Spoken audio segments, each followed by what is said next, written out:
start with our continued coverage of the earthquake that has struck Myanmar and caused devastation across Southeast Asia. Myanmar will hold a minute's silence today in tribute to victims of the catastrophic earthquake that has killed more than 2,000 people, buckling roads and flattening buildings as far away as Bangkok. 4 days after the 7.7 magnitude earthquake struck, many people in Myanmar are still sleeping outdoors, either unable to return to ruined homes or afraid of further aftershocks. The country will come to a standstill at 12:51 p.m. local time, the precise time that the quake struck on Friday, to remember those lost. Here's one of the rescue workers.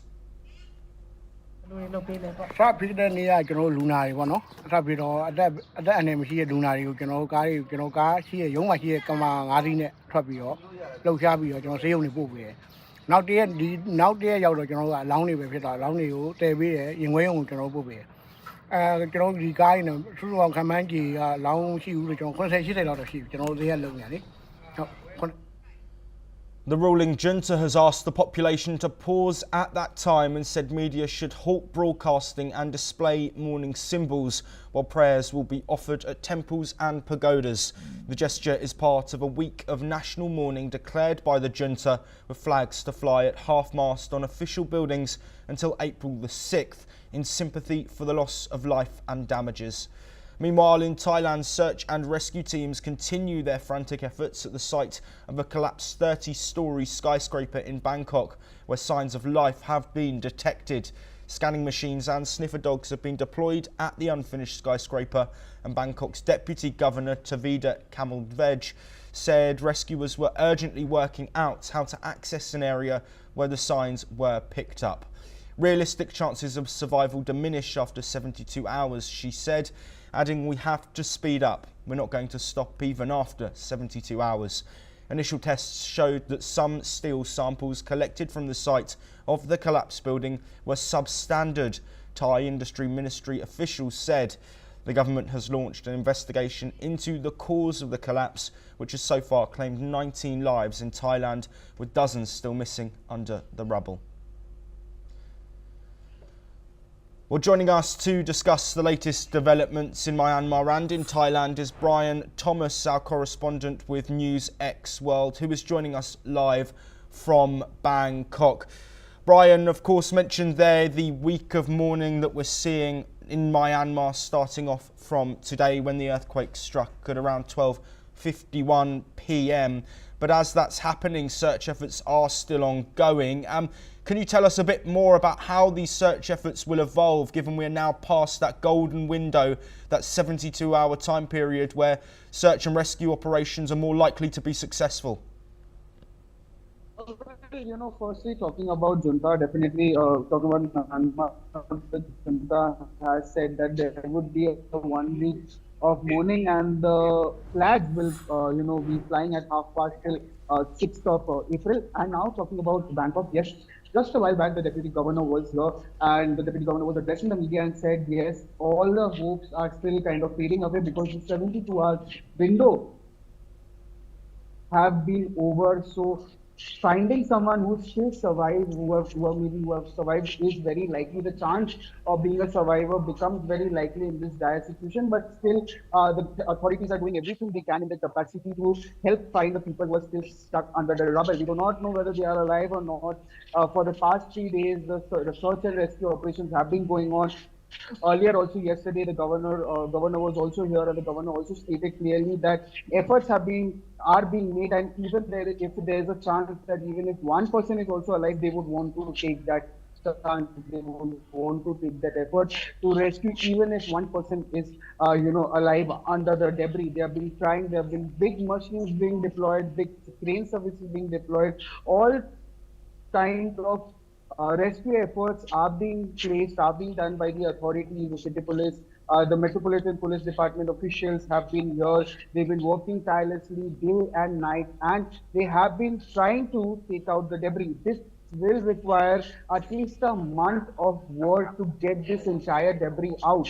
And because the death toll has increased, the death toll has risen to 16 as per official data. There was 96 total number of people who were missing right now. 9 have been injured. There are still more than 70 people who are still might be stuck under debris. Till now, there's no information on that because they're trying to take out the rubble. They're trying to, cut the silt and take the people who might have been stuck inside, but still, definitely, the situation is getting very difficult. On the other hand, the Minister of Labor was also yesterday. Even the Minister of Industries have also inquired a high-level inquiry of the materials, of the cement, of the kind of materials used, because there are many skyscrapers, but none of any of those buildings saw the fate as this one. So they are even, raising a lot of suspicion about the kind of materials being used, whether it was proper materials, whether the work was completed, because it was a joint venture between Italian Thai company and a Chinese company.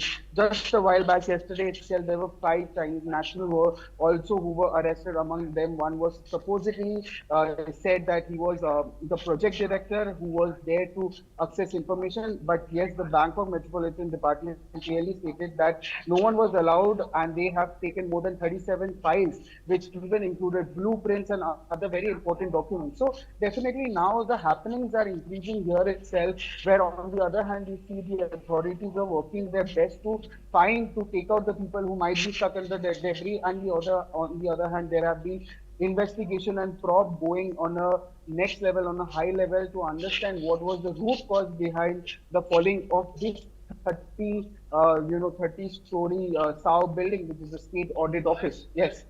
Brian, Thomas, thank you very much for joining us on the ground in Bangkok. We will, of course, continue to bring you all of the latest updates that we get from those research efforts. But earlier, Brian Thomas filed a report for us from the ground in Bangkok. Let's take a look at that.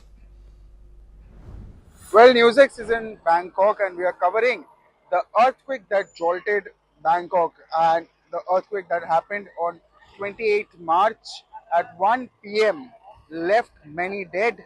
More than 18 people unfortunately lost their lives, 78 still remaining. We are at the very Chatuchak weekend market, and this road has been barricaded entirely. You can see ambulances going on, you can see the officials also working day and night from 28th March itself. All the officials have been working tirelessly, endlessly, to make sure that the people who are still stuck, the 78 people who are missing, the people who are stuck, can get some relief and can be rescued as soon as possible. The death toll has also reached up to 18 now, and even the Bangkok governor also yesterday visited the site and said yes, even though the 72-hour window is over now, but he clearly stated that hopes are not lost. Even if they manage to find one person also, that is worth the wait, that is worth putting all efforts that they can from their end. And also said that they will do all things necessary to provide everything that can be done in future, so that something like this does not get repeated in future, something like this cannot happen in future. And to prove the safety of it also, the Bangkok governor made these statements. He came and visited the site. Not only him, even the Minister of Labor also visited the very site. You can see this very accident site. We've been covering for 3 days now, and you can see the status. We're giving you time to time updates about the progress, about the efforts, about everything that the authorities have been doing. You can see these kiosks being made by the locals, juices, wet pipes, food items, everything being done by the locals here to help the people who are in need. This is the control room that was made yesterday. From here, 5 Chinese nationals were also arrested, from which one of them was a project director. And this stands as a restricted area, which was cordoned off, but now they have opened again. You can see all these kinds of tents, these big machines, these cranes being put out by the authorities to help and to rescue the survivors as much as they can. You can see all these visuals. You can see the site here, and Well, thank you very much for that report.